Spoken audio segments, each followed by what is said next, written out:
Hey tankers, and welcome back to World of Tanks with PR154, where every week we're showcasing ordinary tankers doing extraordinary things on our Twitch stream.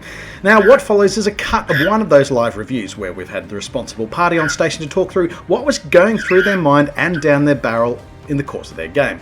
Now, if that's your jam and you'd like to submit a replay for consideration, then please drop it on the submission platform via the Discord server link in the description below. In the meantime, happy tanking, and please enjoy this video. Our next guest is Mr. Phantom Yamato, who sent in our Tier 10 entry for the session.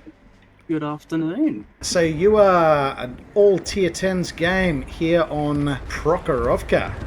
It's a bit of a sensible play towards the start, heading up to try to play. I end up heading up to E6. That general play there. Elway fan, it sort of suggested you as a bold strategy going in with no gold, but I think in fact going on all gold with this loadout. Yeah, I forgot to alter the loadout, so I had some standard rounds, so I didn't break the bank, and then Yeah. I'm like, oh, hell. You're playing those BL loads again. All right, Mal's on the cross. Got to try and get that farm in. Hull down heavy tank. You're playing the mid. I'd be very intimidated about playing the mid here, knowing there's 3 SPGs on the enemy team. Well, for me at that point in time, I was just focused on trying to just dodge the artillery. Yes. Because I know the T92 HMC reload. I know the Conqueror gun arc. I know the Batchat artillery has 3 shots and then is out of the game for like 60 seconds. So I basically sort of did calculated times when I poked. Yes. To minimize my chance of artillery. Yeah. Certainly no risk of them sending the shell in your direction, but it looks like you're generally avoiding death by 1,000 cuts, which is helpful. Yeah, what also helps is that I'm running the bonded turbo. Yes. That's upgraded. Oh, okay. Well, that's definitely going to be very helpful. Yeah, you can see there he got hit for... He was at 1,500. He's now at... Yeah. Yeah, okay. Yeah, Hub's not looking in fantastic condition there. Alright, Cranny looking in a bit of trouble with 121B bearing down on him. Object 140's come off the hill. And this position here, I actually did learn about it from the... and my ammo rack just got knocked out there. Yeah. Luckily, the Cranny didn't ammo rack me there, otherwise it would have been game over and you wouldn't be seeing this. Right. So now that the 140's knocked out, I then just start poking up. Yeah. I keep telling the Cranny to just fall back so I can get shots.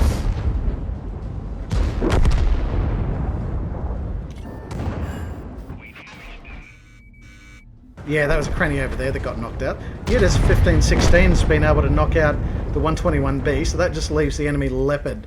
So between you should have absolutely no issues knocking that one out. Yeah, Yudis got the kill, yeah. Yeah, Yudis got the kill.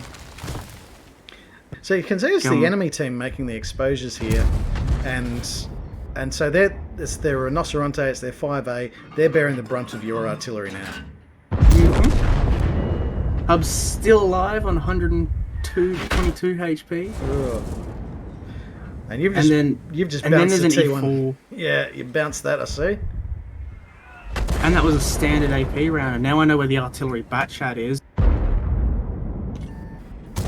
And I think at this point here I get the UDES 16 for some support. Yes. Alright, nice bounce off the T110E4. You're having absolutely no issues zeroing in on this Cupola. At this point here, I'm trying to give Hub as much support as I can while keeping an eye out to the left for that E4. Yes. But see the shots falling a little bit short. Bonquar goes down. I actually do have a second loadout for this. Right. But that is because of the map we're on. I'm going to roll with the turbo loadout. So we've got Solid Adachi saying Phantom's out here using the same loadout. I told him to change nearly a year ago. What did he tell it to change it to? I think it was vents over turbo. Vents over turbo. However, I do have a dual setup, so because of the map, it's very open. I wanted the extra mobility over the DPM. By the way, I just bounced off the back of that Conqueror gun carriage with a gold round. Yeah, so that wouldn't happen if you had the vents. I'm kidding. Oh, what the better load time, the better accuracy, the better training of the gun. Yeah. Although on the other hand, you might have still been dragging your ass up that hill. So there you go. True. It's very. I find the turbo very situational.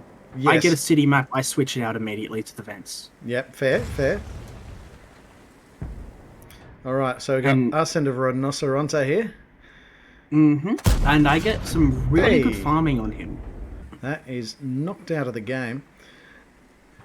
And because I'm like, okay, where is the V4? Where's the Foch? I'm sort of just... I know where the 5A and Cranny are. Yes. They've probably most likely pushed up. So Cranny's had a bit of a tour of duty because he was hitting you from the 6 or 7 line before, and then he was down the center, yeah, and now he's shifted over to the 5-3 line. I decided to turn around in the end. All right, so Nate, you're at a 2-gun deficit now. Enemy appears to be breaking through that 1-3 line. The teamwork, the Yudes and I toward the end, you'll see it, is just what you call battlefield platoons without comms. Excellent. It's always nice to have teamwork making the dream work. And, well, we keep the artillery alive for a little bit longer. That's handy. Lucky shot into the cranny, that's for sure. Definitely. Like it. And we found the artillery piece. Almost. Well, there it is. I'm watching the stream. Now we still have an unnerved Kranwagen. It's fortunately missed their 3rd shot. That potentially could have knocked you out of the game. If it wasn't for that 3rd shot being missed on the engine, I probably might have died, actually. Yeah. You have... Considering that Batchat artillery is still alive, and now it's a 2v3, but they've got the artillery, and we're not looking too healthy. No. Especially with that Foch. Yeah, so you still have a completely unnerved Kranwagen in that Most bowl. certainly. So it's going to be able to play from the hull down. At this point here, I think I go passive and let the Yudes do his thing. Yes. All right. Just hoping the Cranny pushes me, and because of where I'm... Oh, there's the Cranny. Yes. Don't have shots, unfortunately, because the Yudes has spotted him. Yeah, but hopefully if they can be rising to face Yudes, then you're going to see the nice, juicy side of the turret. Hopefully, but it all comes down to the RNG gods. Yes. So we got tree down, and that's possibly an indicator of the Foch coming back. You say that, but you'll be surprised at what gets spotted. Okay. I like surprises. That's why I watch these things blind. Very much so. Because that'd be quite concerning. It is the Foch 155. It's got that was, at this point in time, the only thing that I was concerned with was the Foch. Yes. I wouldn't... Like, artillery, I can tank a hit. Yes. If I'm able to use cover. Despite there being no cover, I can use dead Rex and put my gun up and whatnot. Well, based on the way you spotted that E4 earlier in the game, I'd like to think you'd be able to outspot. I should, because my view range on it is 466. Yes. And I'm not running vents, so if I put vents on, that view range goes to 482. So a bit of communication there between. Ouch! Yeah. Bouncing the Foch 155. They're only using the standard AP, however. Like that could have been a. That could have been quite. And then there's the follow-up shot with artillery. Yeah. But Yudes 1516 managed to silence the artillery. So before he got his final kill shot off. Yeah. And this is where the teamwork comes in. Foch 155 in the awkward position of having very, very slow rate of turn. It knows the Yudes 1516's behind it. It knows I'm on the other side. Yeah. So it it's just depends on which... And now we're just squeezing him. Yeah.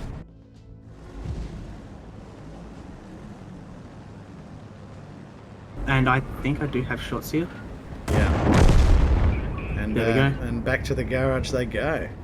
I think how that could have turned a bit differently, like a margin of 16 hit points from that artillery. I was running it very, very close. So if they'd managed to knock you out, And the Foch was then confident. It only had one angle of attack to deal with, the Udez 15-16. That battle might have gone very different direction. The Udez 15-16 easily one-shottable for their sort of 155mm awesomeness. And here we go. Level 2 mastery for your efforts. Of course, we can't really sniff at a level 2 mastery. Like, that's still more experience points than 80% of player base in that tank for the preceding week. So, doing quite well there. We've come away with Pescuchis for destroying the 2 enemy SPGs. Yeah, and I'm still spewing that I bounced off that Conqueror gun carriage.